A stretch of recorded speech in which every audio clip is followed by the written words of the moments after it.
देखो ये एक बहुत ही प्यारा सा क्वेश्चन हमारे पास है जिसमें हमें डोमेन निकालना है इस फंक्शन का। देखने में ये बहुत बड़ा सा लग रहा है, लेकिन जब सॉल्व करेंगे तो तुम्हें लगेगा अरे यार ये तो बहुत आसान था। ठीक है, तो देखते हैं। तो डोमेन क्या होता है, पहले हम इसे डिफाइन करते हैं। डोमेन मीन्स जो यहाँ पे एक्स दिख रहा है ना, एक्स, तो सेट ऑफ एक्स यानी एक्स की वैल्यूज़ का सेट है, जिसके लिए ये जब हम एक्स की वैल्यू यहाँ पे पुट करें तो हमारा आंसर यानी आउटपुट रियल आना चाहिए, क्योंकि जब हम फंक्शन लिखते हैं तो ये रियल फंक्शंस होते हैं। तो एक्स की वो वैल्यूज़ का सेट लेना है जिसके लिए फंक्शन हमारा रियल आता हो। तो हमें निकालना है रियल वैल्यूज़ फंक्शन का। ठीक है, तो थोड़ा सा इसे पहले हम सॉल्व करने की कोशिश करते हैं लॉग की कुछ प्रॉपर्टीज़ को लगा करके। लॉग, तो ये देखो log modulus cos x x square minus 8x plus 23 minus, ये जब इसको डिनोमिनेटर से ऊपर ले जाएंगे तो ये भी x चेंज हो जाएगा, तो जो आर्गुमेंट था वो बेस बन जाएगा और जो बेस था वो लॉग का आर्गुमेंट बन जाएगा। ठीक है, अब इसे देखें तो ये हो गया लॉग मॉडुलस कॉस एक्स, और ये हो गया हमारा x square minus 8x plus 23, और इसे जब हम अंदर ले जाएंगे तो ये पावर बन के जाएगा अंदर। तो ये हो गया 2 क्यूब कितना होता है, 8 होता है ना। तो और ये देखो ये दोनों लॉग जो है इसका बेस सेम है और बीच में माइनस है, तो ये होने वाला है डिवाइड आपस में। तो x square minus 8x plus 23 divided by 8। Okay, क्योंकि 2 क्यूब 8 हो रहा है। तो ये हमारा हो गया थोड़ा सिंप्लीफाई हो करके। अब देखते हैं कि ये रियल होने के लिए क्या क्या कंडीशन है इसके लिए। कंडीशन 1 देखो, ये सबसे पहले ये लॉग है तो, और यहाँ इसका बेस नहीं दिया हुआ तो हम बेस को क्या मानेंगे, ई। ठीक है, और तो लॉग का जो आर्गुमेंट होता है वो पॉजिटिव होना चाहिए, तभी लॉग जो है रियल आउटपुट देता है, रियल वैल्यूज देता है। ओके, तो दैट मीन्स पहला कंडीशन इस लॉग के लिए हम अप्लाई कर रहे हैं कि इसका जो आर्गुमेंट है वो ये पूरा वैल्यू है, तो ये क्या होना चाहिए, ये होना चाहिए पॉजिटिव। ठीक है, पहला कंडीशन हो गया।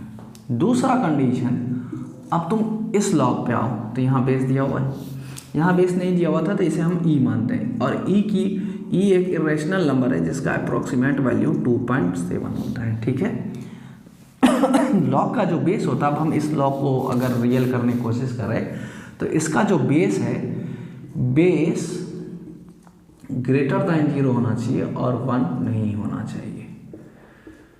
अब देखो मॉडुलस तो हमेशा ग्रेटर दैन इक्वल टू 0 होता है, मॉडुलस, क्योंकि ये कॉस एक्स मॉडुलस के अंदर है, तो modulus cos X will be always greater than equal to 0, ये तो फैक्ट है। तो इसका मतलब सिर्फ यहाँ से हमें 0 छांटना है, क्योंकि मॉडुलस कॉस एक्स में 0 होने की प्रोबेबिलिटी है, नेगेटिव तो हो नहीं सकती क्योंकि मॉडुलस तो इसे पॉजिटिव बना ही देगा। That means modulus cos x को हम कह सकते हैं कि 0 नहीं होना चाहिए, पॉजिटिव तो होना ही होना है। और दूसरा कंडीशन ये है कि मॉडुलस कॉस एक्स जो है 1 नहीं होना चाहिए। तो मॉडुलस कॉस एक्स 0 यानी कॉस एक्स 0 नहीं होना चाहिए। अगर कॉस एक्स 0 नहीं हुआ तो इसका मतलब है x जो है ऑड मल्टीपल ऑफ π/2 नहीं होना चाहिए। ठीक है, x क्या होना चाहिए, ऑड मल्टीपल ऑफ π/2 नहीं होना चाहिए, क्योंकि ऑड मल्टीपल ऑफ π/2 पे cos 0 होता है। अब cos x modulus cos x is not equal to 1 दिख रहा है, that means cos x not equal to ±1, क्योंकि अगर हम पॉजिटिव वैल्यू रखें तो भी मॉडुलस इसे पॉजिटिव बना देता, -1 रखते तो भी ये 1 ही हो जाता, क्योंकि मॉडुलस -1 भी 1 होता है। और cos x जो है 1 होता है इवन मल्टीपल ऑफ पाई पे, और -1 होता है ऑड मल्टीपल ऑफ पाई पे। तो कुल मिला के अगर हम n पाई रख देते हैं x की वैल्यू अगर हम n पाई रख देते हैं तो आइदर ये +1 होगा और -1 होगा। तो ये नहीं होना चाहिए। इसका मतलब x की वैल्यू ये दोनों नहीं होनी चाहिए। अब दूसरी चीज़ देखो कि इस लॉ का जो आर्गूमेंट है, ये तीसरा कंडीशन हम बनाने वाले हैं, ये भी ग्रेटर देन 0 होना चाहिए। हर लॉ का कंडीशन है कि रियल होने के लिए उसका आर्गूमेंट ग्रेटर देन 0 होना चाहिए। तो x² माइनस 8x प्लस 23/8 क्या होनी चाहिए, ग्रेटर देन 0। तो 8 उधर चला जाएगा, तो x² माइनस 8x को हम लोग कैसा लिख सकते हैं, 2 into x into 4 plus 23 greater 0 होना चाहिए। ठीक है, तो देखो एक और काम कर ले रहे हैं हम इसको परफेक्ट स्क्वायर बनाने के लिए। यहाँ 4 है तो 4 स्क्वायर ऐड कर दे रहे हैं और 4 स्क्वायर माइनस कर दे रहे हैं। तो इसे अगर गौर से देखो तो ये एक परफेक्ट स्क्वायर है, a² minus 2ab plus b square, तो x माइनस 4 स्क्वायर और ये माइनस 4 स्क्वायर 16 प्लस 23, तो कितना होगा ये 23 माइनस 16 तो 7 होगा। वेरी गुड, तो ये तो हमेशा ही पॉजिटिव होगा, यानी always true for all real value of x this will be true, because square तो इसे पॉजिटिव बनाना ही है, x माइनस 4 का स्क्वायर है तो इसकी स्मॉलेस्ट वैल्यू 0 होगी, क्योंकि स्क्वायर तो निगेटिव होने नहीं देगा। अगर तुम इसे 4 रख देते तो 4 माइनस 4 0, 0 का स्क्वायर 0, लेकिन जब 7 ऐड होगा तो इसे ऑफकोर्स पॉजिटिव बना देगा। मीन्स ये वाला कंडीशन हमेशा ही करेक्ट है। ठीक है, अब हम इसे देखते हैं।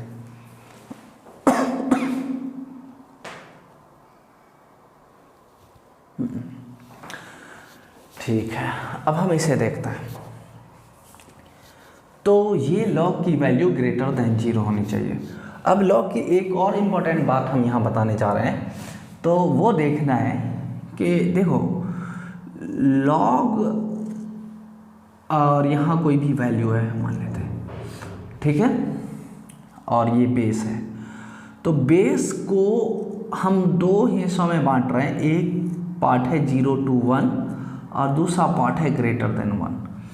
अगर लॉग का बेस 0 to 1 होगा तो ये डिक्रीजिंग फंक्शन होता है। ये कैसा होता है, डिक्रीजिंग फंक्शन, यानी अगर x को हम बढ़ाएंगे ना तो लॉग की वैल्यू घटती चली जाएगी।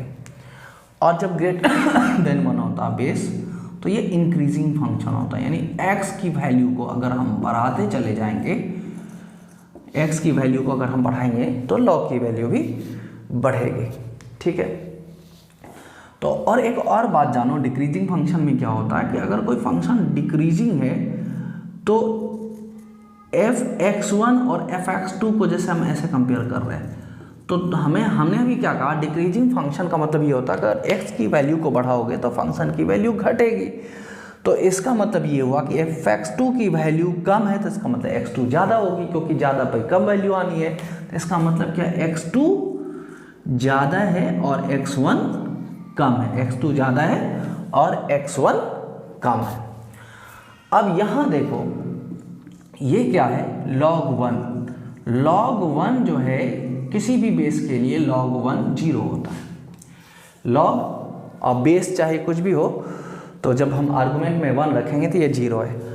अब क्योंकि मॉडुलस cos x जो होता है, क्योंकि cos x की वैल्यू हम लोग क्या जानते हैं, -1 से 1 जानते हैं। cos x की वैल्यू हम सभी जानते हैं कि -1 से 1 होगी, और हमने यहाँ पे मॉडुलस cos x की वैल्यू 1 तो छाट ही दिया, यानी cos x +1 और -1 होना ही नहीं चाहिए, पहले हम लिख दिया है, तो यानी -1 और 1 हम हटा देते हैं फिलहाल। तो और जब मॉडुलस लगाएंगे तो निगेटिव वैल्यू भी छट जाएगी, तो 0 हो सकता है, और 0 भी हमने छाट दिया है।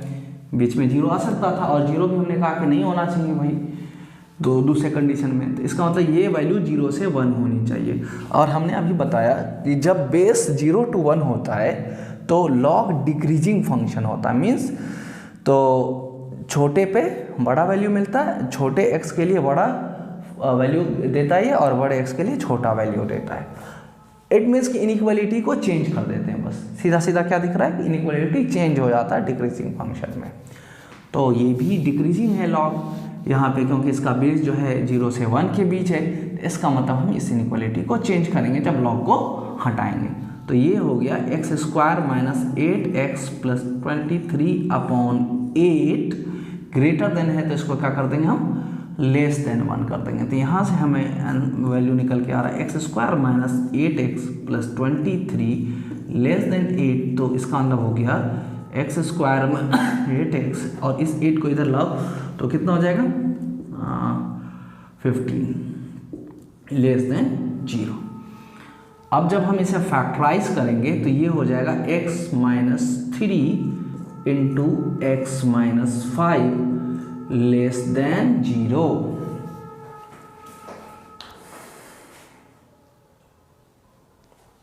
ठीक है, अब इस इनइक्वालिटी को सॉल्व करने के लिए हम यूज करेंगे नंबर लाइन।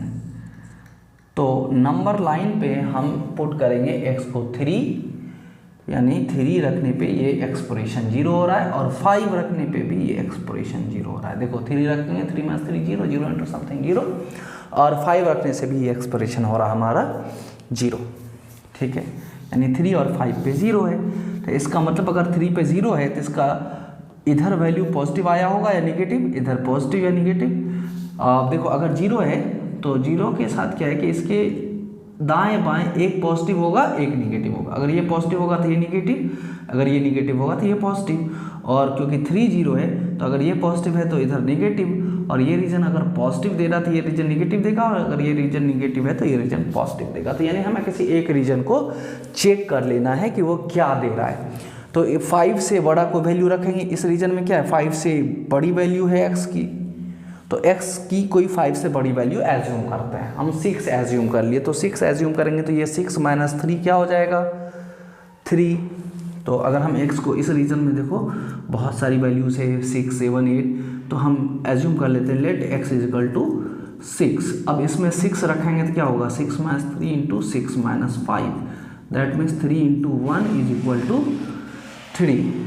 ओके, और 3 पॉजिटिव होता है तो यानी ये रीजन पॉजिटिव दे रहा है तो ये नेगेटिव देगा, ये पॉजिटिव देगा, क्योंकि 5 पे 0 आ रहा है। तो जब 5 पे 0 आ रहा है तो एक तरफ इसके प्लस होगा एक तरफ माइनस, अगर इधर प्लस है तो यहाँ माइनस, और 3 पे भी 0 आ रहा है तो 3 की साइड अगर माइनस है तो इस साइड प्लस होगा।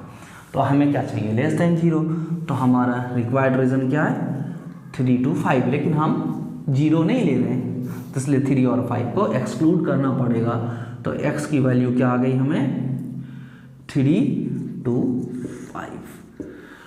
अब हम इस तीनों कंडीशन को एक साथ मर्ज करेंगे, merging all 3 condition, merging all 3 conditions.